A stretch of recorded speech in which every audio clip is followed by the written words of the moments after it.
NYWCites, and welcome to a VHS review. That's right, a VHS review of NYWC Rampage. This, unless I'm mistaken, was the very first NYWC event to take place at the Deer Park Community Center. The date of the show was February 1st, 2003.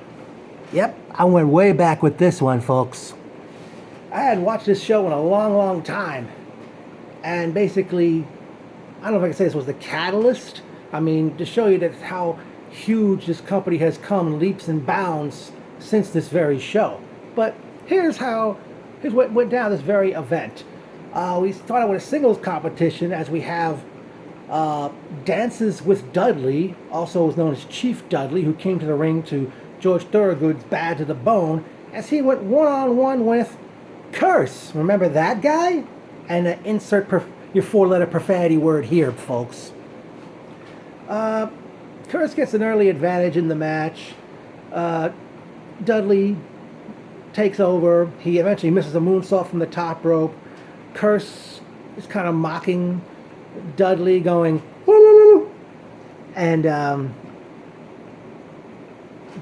Dudley eventually hits a top rope splash. And after Curse kicked out of that, Dudley argues with the referee. Curse schoolboys Dudley to pick up the win in the opening match of this show. Next is another singles match, as we see Tyler Payne. And he takes the microphone from ring announcer Nick Vrona, and he says that this company started out with no ring. We were a dojo. We had no ring, just hard floor. And to show how far they had come at that point. And out came Payne's scheduled opponent, Mega, who at the time entered the ring to the theme of the original Taking of Pelham 123. Not the one with John Travolta and Denzel Washington. Tyler starts out the match by evading, using some of his quickness to evade King Mega. Eventually, Tyler tries a single leg takedown, which Mega counters by paying homage to the late Andre the Giant with a knee lift. Tyler hit a top rope body press to the floor on Mega. They come back in the ring. Tyler does a chop block to the leg, which results in 15 yards in a football game. Mega eventually took over. He missed the second rope splash. Tyler hits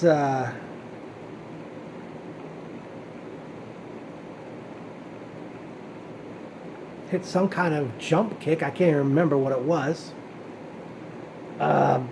He hits a frog splash from the top rope. Mega kicks out of that. He tries to get Mega to submit to a stretch muffler. Mega, I think, eventually got to the ropes on that one. Mega eventually retaliated with a powerbomb and used a full Nelson drop. He puts Tyler in full Nelson. He pancakes him like front first and pins him to win the match.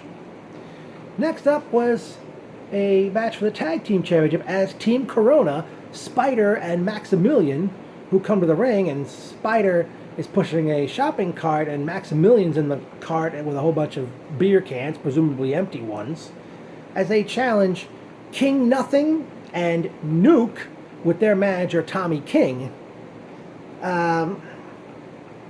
They start out with all four men in the ring. Team Corona hits a pair of Hurricane Ranas in stereo.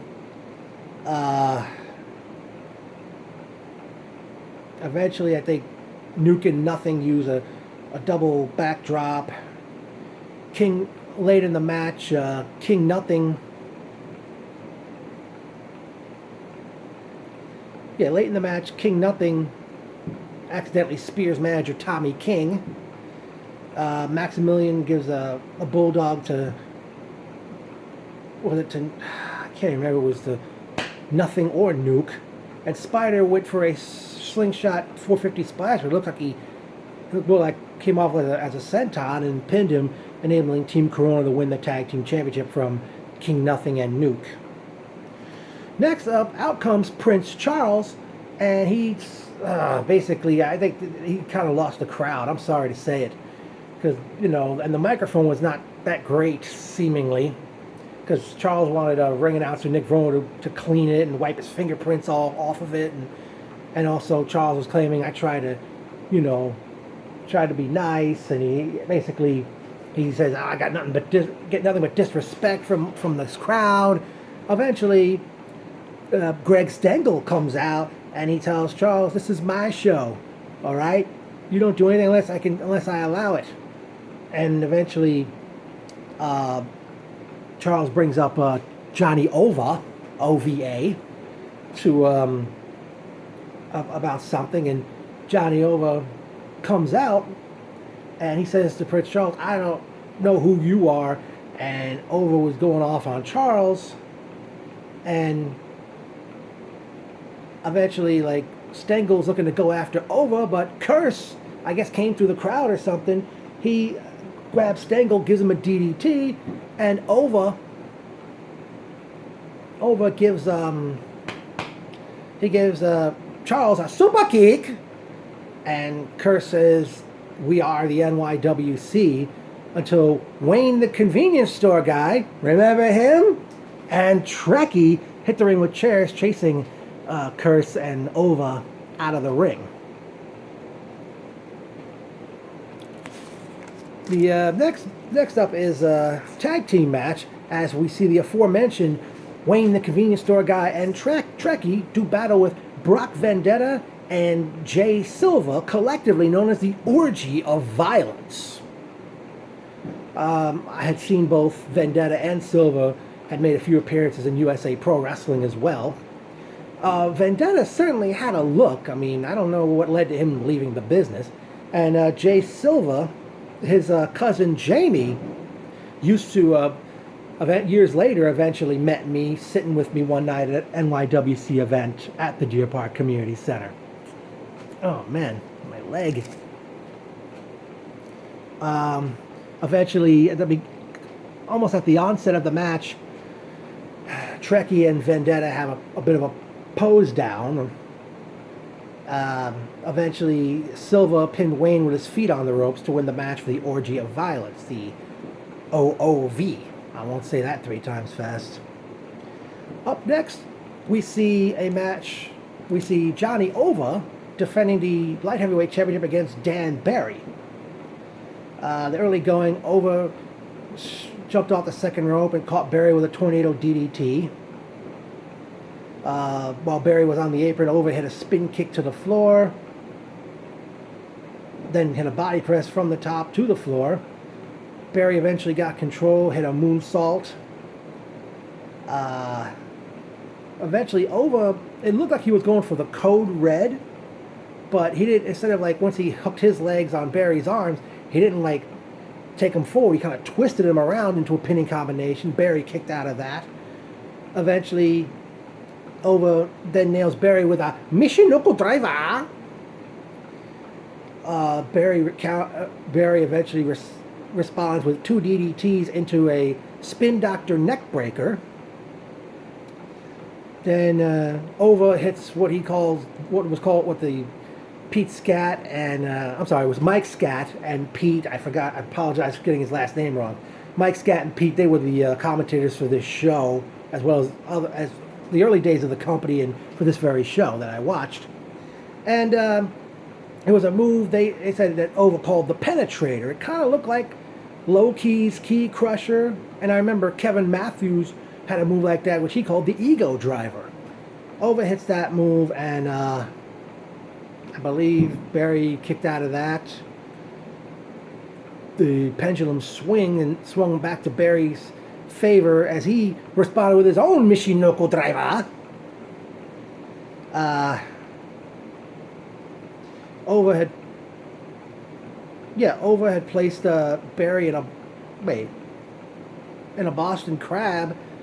I forgot how. I wrote this all wrong, but I think, yeah, Ova was in like had Barry in a Boston Crab, and I believe like he pushed out of it or something, and Barry applied a grounded chicken wing. Ova got to his feet and had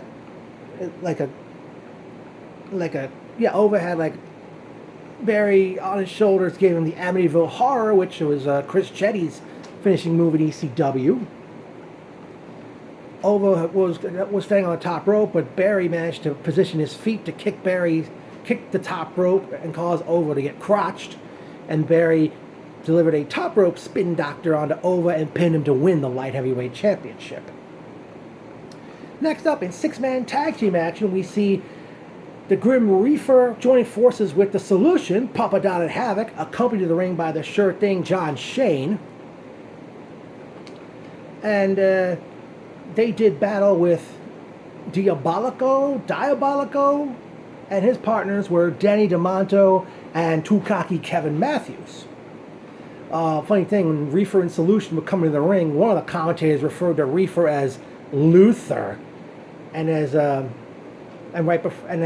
they were circling the ring before entering it, I noticed Jim Lundis on camera. By the way, folks, I was not at this very show. So the six-man tag gets underway, and actually Reefer and Solution Pearl Harbor their opponents before they even got in the ring.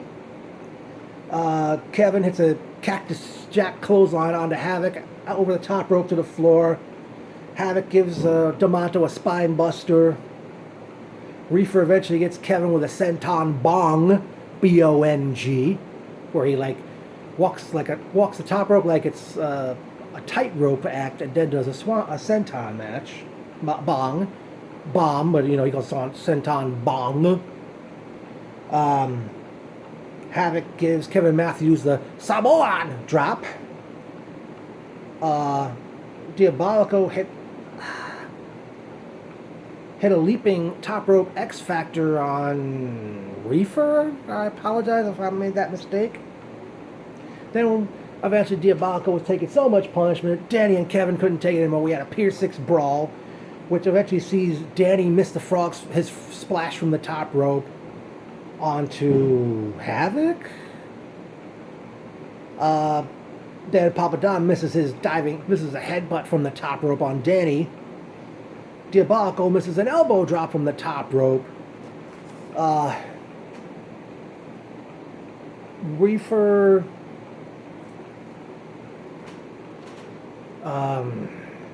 dang. Oh, actually, Havoc spears Diabolico. And eventually, the Solution hit this, I guess, Doomsday Blockbuster move. Havoc had Kevin up for a powerbomb. Papa Don leaped off the top rope and grabbed his head like Buff Bagwell's Blockbuster neckbreaker move. And, Havoc had him in a powerbomb position. He's on his shoulder in a powerbomb position. He grabbed his neck, and then Reefer did a frog splash from the top rope, but after Kevin took that bump from that double T from the Solution, Kevin forgot to put his legs down.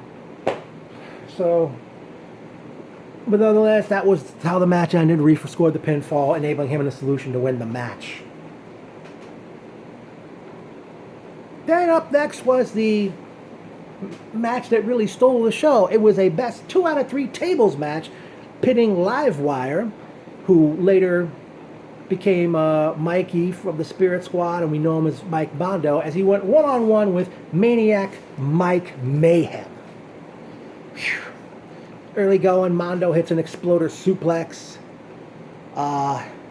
Mayhem eventually draws first table, shall we say, as he suplexed Mondo out of the ring, off the apron, to a table to the floor. Mayhem eventually hit a second rope spin kick. Mayhem brought a ladder into play. Mondo brought, I don't know if it was Mondo or Mayhem, one of them brought a second ladder into play, and Livewire gives Mayhem an Alabama slam onto one of those ladders. Mondo, Livewire, you know it's the same guy, folks. He does a senton on a ladder onto Mayhem, with a ladder laying on Mayhem. Mayhem eventually slingshots Livewire to the ladder, and Mayhem gives Livewire a gut buster, drops him gut first onto a ladder. Mondo evens up the score with where he catches Mayhem.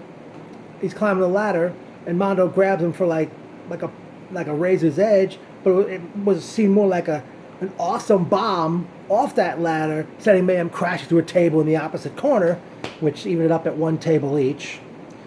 Mayhem eventually brings a computer keyboard into play. A kendo stick, aka Singapore cane, was brought into play. Mayhem took it and put it around.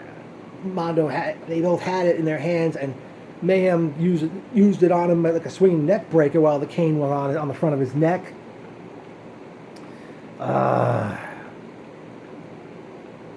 Somebody eventually took a suplex on a chair. Mayhem hit a twisting splash from the top rope. Somebody used a speed limit 30 street sign. Mondo used a tornado DDT onto a chair. Somebody took a spine buster on a trash can. And the ending came when Mondo was out on the floor laying on the table. Mayhem climbs the top rope, splashes Mondo through the table to the floor to win the 2 out of 3 tables match.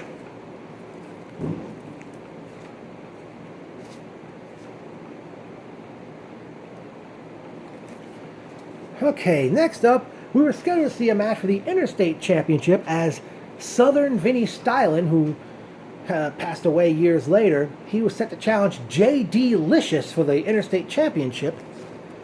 Vinny comes out waving the Confederate flag, and he wanted 10 seconds of silence for the Confederate flag. Eventually, J.D. Licious comes out on crutches and said that, he had gotten injured 2 weeks earlier, and he was hoping he'd be able to wrestle, but he was unable to do that. So he announced that he was giving up the Interstate Championship, but that Tony Burma, accompanied by Roxy Rave, I apologize if I got her name wrong, and the match would be for the vacant Interstate Championship right then and there. Burma starts off quick with a lot of pinfall attempts in the early going. Stylen took advantage with a gut-wrench suplex. Burma hit a fisherman suplex, but Stylen kicked out of that.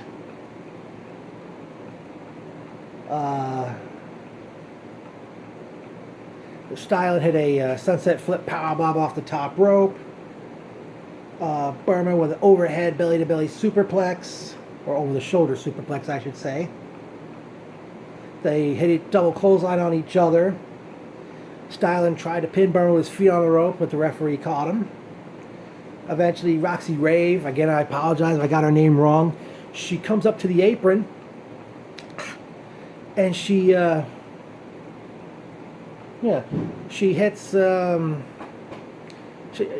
Stylen kisses her. She comes into the ring, slaps Stylen in the face. He retaliates by clotheslining her. And as Burma and the referee are checking up on her, Stylen grabs the Confederate flag, breaks the flagpole over Burma's head, drapes the Confederate flag over Burma's prone body, and pins him to win the Interstate Championship. Then, it's off to the main event of this show, which saw Roostar challenge Dickie Rods for the Heavyweight Championship. Roostar, for those who don't know, is Pat Buck, who founded Wrestle Pro. He founded Create a Pro with Brian Myers, and he was last summer he became a producer for WWE, and I think he was furloughed a few months back in April, but it looks like he's heading back to be a WWE producer again. Star gets the early advantage. Star tried to pin. I think Rods tried to do a sunset flip back into the ring, and Star drops to his knees and he grabs a second rope, and the referee's telling him let go of the rope, and then he kicks his hands off the rope. Rods nearly pins Star. Star kicks out at 2, and then Star pulls a page out of the Ric Flair playbook as he and the ref get into a shoving match, and the referee shoves back, and Star really had most of the control of this match.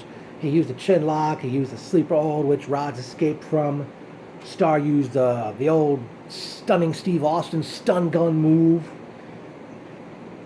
Starr tried to bring a chair into play, but the referee grabbed it and escaped and exited the ring to put it outside. In the process, he threw Starr threw powder in Dickie's face. Then,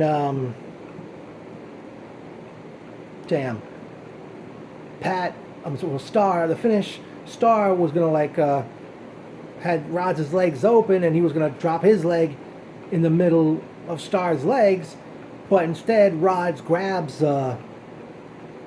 Starr's legs, and just think of it this way, and a la Bret the Hitman Hart versus Mr. Perfect at SummerSlam 91, Rods countered, placed Starr in the sharpshooter, and submitted to win the main event and retain the championship. After the match, they surprisingly shook hands after it was over. But just shows that this NYWC again came leaps and bounds from this very show. Because even though it was over a year later, I started going to the shows. There's a part of me that wishes we can go back to that time, because out of everybody on this very show that you saw, you could probably count on one hand the amount of wrestlers on this very show that are either, one, still at NYWC today, or still wrestling at all. But yeah, this was a great trek back in time, and sure hope I'll hope to have more of these NYWC reviews for you. But I can tell you this, guys, this is the last NYWC VHS review, because I know I did one for Psycho Circus 2004, but I typed that up, and you can find that on the NYWC message board somewhere. So, hope you enjoyed this, and NYWC rules.